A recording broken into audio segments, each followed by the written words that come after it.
Financed by the Green Climate Fund and managed by the Caribbean Community Climate Change Center, the project seeks to make the sugar industry in northern Belize climate smart and climate resilient.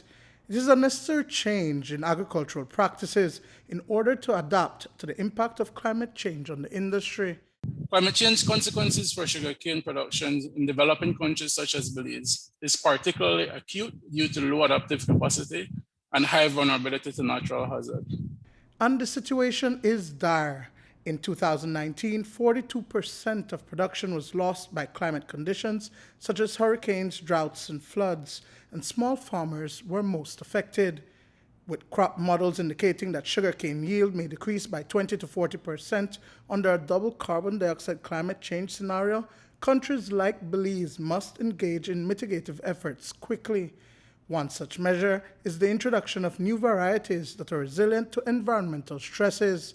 For more than 6 decades, B.S.I has invested considerably in the research and development of sugarcane varieties. The variety program is going to be a really, really good transformational boost for the industry.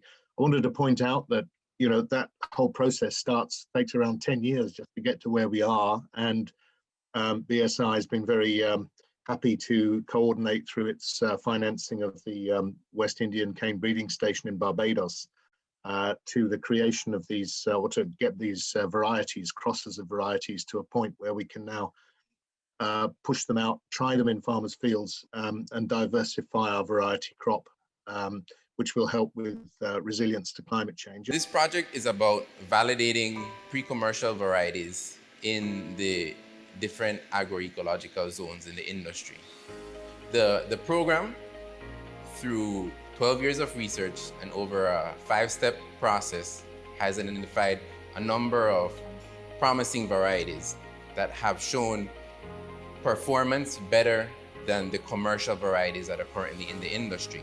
That validation will see the establishment of plots of sugarcane varieties in different zones, followed by a monitoring process. Varieties aside, pests are another compounding issue.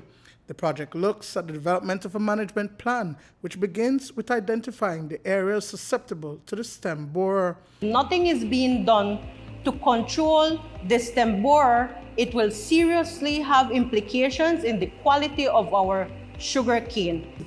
We normally hear from other countries, from our neighboring countries, for example, Mexico and Guatemala, that they do have the Diatrea saccharalis, Diatrea magnifactella, Euryoma loftini, but in our local conditions, Belize, we want to have the proper identification of the sugarcane stem borer.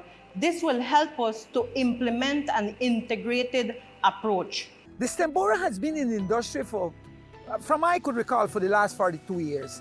But like I said, it was livable. It wasn't a factor in causing major damage.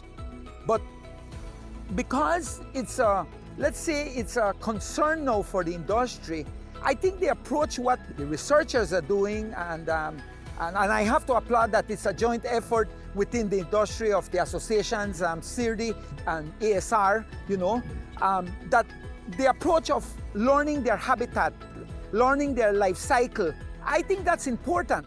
And the work continues. There must be collaborative effort in the agricultural sector, and B.S.I believes that it is the transformation of the industry. We're very grateful to the Green Climate Fund for providing the financial assistance and also technical support throughout this process. We're very grateful to the Ministry of Economic Development for guiding us through the right path, obviously for their support in this project. We will work as much as we can to support these initiatives to ensure that it's beneficial to all that are involved, and even those that are not, beyond the implementation of this project, we plan to support them as best as we could.